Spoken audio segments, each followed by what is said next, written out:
దిల్సుఖ్ నగర్ పేలుళ్ల కేసులో ఆలస్యంగా అయినా దోషులను ఉరితీయాలన్న ఎన్ఐఏ తీర్పును హైకోర్టు సమర్థించడంపై స్థానికులు స్వాగతిస్తున్నారు. స్వీట్లు పంచుకొని సంబరం చేసుకున్నారు. నాటి ఘటనను గుర్తు తెచ్చుకున్నారు. బాంబు పేలుడు తర్వాత తీవ్ర గాయాలైన వారిని ఆసుపత్రులకు తరలించామన్నారు. పూర్తి వివరాలు మా ప్రతినిధి సాగర్ అందిస్తారు. హైదరాబాద్ దిల్సుఖ్ నగర్ జంట బాంబు పేలుళ్ల మారణ హోమానికి 12 ఏళ్లు. 18 మంది చెల్లా చెదురుగా మృతదేహాలు, 150 మందికి పైగా గాయాలు. అత్యంత దారుణ భయానక పరిస్థితి నెలకొంది. ఎన్ఐఏ దర్యాప్తు, నేషనల్ ఇన్వెస్టిగేషన్ ఏజెన్సీ దర్యాప్తు అనంతరం 3 ఏళ్ల అనంతరం 2013లో ఘటన జరిగితే 2016లో సుదీర్ఘ దర్యాప్తు అనంతరం NIA court, fast track court 5 నిందితులకు ఉరిశిక్ష విధించింది.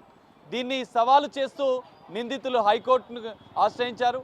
ఎట్టకేలకు ఈరోజు హైకోర్టు నిందితుల అప్పీల్ని తోసిపుచ్చింది. 5 విధించిన ఉరిశిక్షను ఖరారు చేసింది మరోసారి. దీంతో దిల్సుఖ్ నగర్లో బాధితులు హర్షం వ్యక్తం చేస్తున్నారు. ప్రస్తుతం మనం స్పాట్లోనే ఉన్నాం. 72 బస్ స్టాప్, ఇదే మార్కెట్లో సంఘటన జరిగింది. మనం ఒకసారి చూడొచ్చు. ఎక్కువ జనసందోహం ఉంటున్న నేపథ్యంలోనే నిందితులు, ఉగ్రవాదులు ఈ స్థలాన్ని ఎంచుకున్నట్లుగా కూడా తెలుస్తోంది. మనం చూడవచ్చు, ఒక మార్కెట్, పెద్ద ఎత్తున షాప్స్, చిన్న చిన్న షాప్స్ ఉండే, ఎక్కువ సాయంత్రం సమయంలో హడావిడి ఎక్కువ ఉంటుంది. ఎగ్జాక్ట్లీ మనం ప్రస్తుతం స్పాట్లో ఉన్నాం. మనం చూడొచ్చు, ఇదే స్పాట్లో అప్పుడు బస్ స్టాప్ ఉండే, చిన్న రేకుల షెడ్డు మాదిరి ఉన్నటువంటి బస్ స్టాప్లో, ఇదే బస్ స్టాప్లో ఇక్కడి నుంచి ఇటు వెనుక వైపు నుంచి అప్పుడు ఇంత పెద్ద బస్ స్టాప్ లేకుండే, చిన్న రేకుల షెడ్ మాదిరిగా ఉండే, అక్కడి నుంచి వచ్చిన అనంతరం ఉగ్రవాద ప్రతినిధులు ఇక్కడికి వచ్చి ఇదే తరహాలో సైకిల్ని పెట్టి, ఇదే ఒక టిఫిన్ బాక్స్ తరహాలో బాంబుని అమర్చిన పరిస్థితి. ఎగ్జాక్ట్లీ సాయంత్రం 6:33 6:30 సమయంలో ఎక్కువగా జనసంద్రోహం ఉంటుందన్న భావించిన వారు ఇక్కడనే ఇదే సైకిల్ తరహాలో సైకిల్ని పెట్టి, టిఫిన్ బాక్స్ పెట్టి బాంబుని అమర్చిన పరిస్థితి. కానీ ఇక్కడ స్థానికులు చెప్తున్నారు, కేవలం 5 మంది ఇక్కడ స్పాట్ డెడ్ అయ్యారు. కానీ ఆ రోజు ఎక్కువ మంది ఇక్కడ ఉంటుండే. ముందు రోజే పోలీసులు కొంతమంది ఇక్కడ షాప్స్ నిర్వహిస్తున్న వాటిని కొంతమందిని తరలించారు. పెద్ద ఎత్తున ఇంకా మృతి చెందే అవకాశం ఉంటుండే ఆ రోజు ఒకవేళ పోలీసులు తరలించకపోతే. సో ప్రత్యక్ష సాక్షులను అడుగుదాం, అసలు ఆ రోజు ఏం జరిగిందన్న అంశాలు. అన్న, అసలు ఆ రోజు ఏం జరిగింది? మీరు ప్రత్యక్షంగా ఉన్నప్పుడు బాంబు పేలిన సందర్భంలో.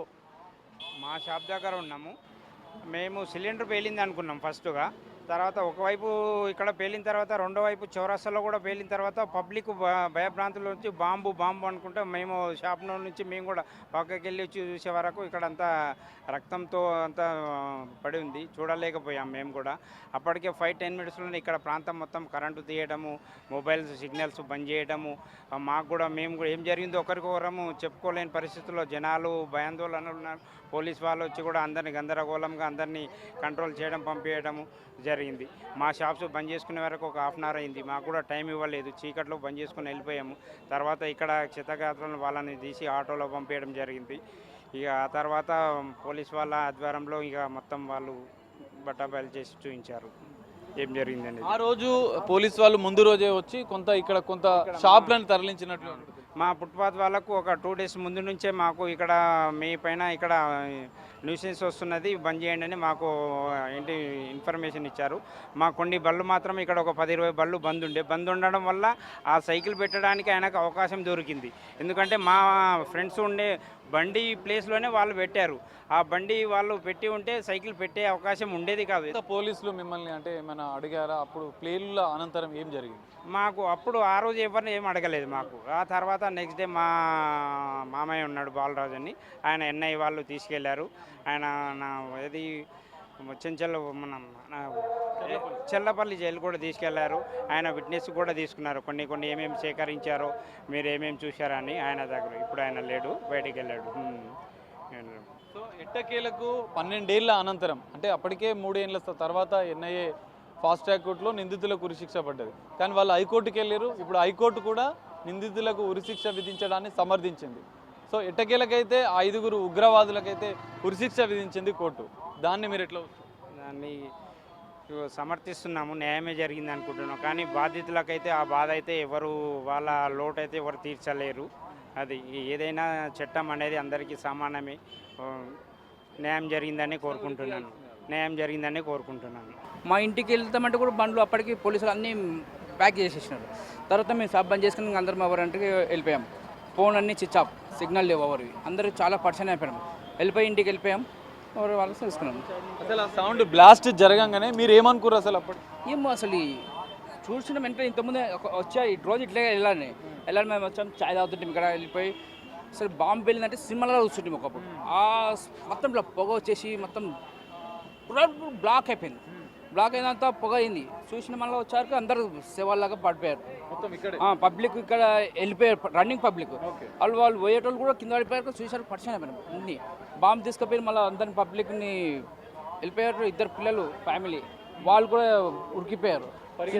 చిన్న పిల్లలు అసలు మా దిక్కు వస్తుంది. మేము అక్కడికి వెళ్ళి వచ్చేసినాం. వచ్చేసరికి మొత్తం చూసారు ఏంది ఇది మొత్తం బ్లాక్ అయిపోయింది. ఇదే స్పాట్లో అసలు ఎంతమంది చనిపోయారు? ఈ స్పాట్లో దాదాపు 5-6 మంది అయితే స్పాట్లో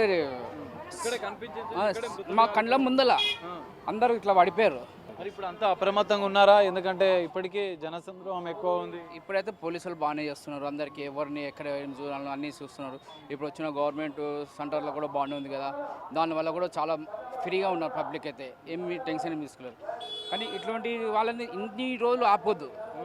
ఉరిశిక్ష అనేది ఇంత మన గవర్నమెంట్ ఇంత టెక్నాలజీ పెరిగిందా ఇన్ని 12 సంవత్సరాలు అవుతుంది. ఈ 12 సంవత్సరాల వాళ్ళని జైల్లో పెట్టారు. 12 సంవత్సరాలు జైలు పెట్టారు. 12 సంవత్సరాల నుంచి ఎందుకు పెట్టాలి? 12 సంవత్సరాలు ఎందుకు పెట్టాలి?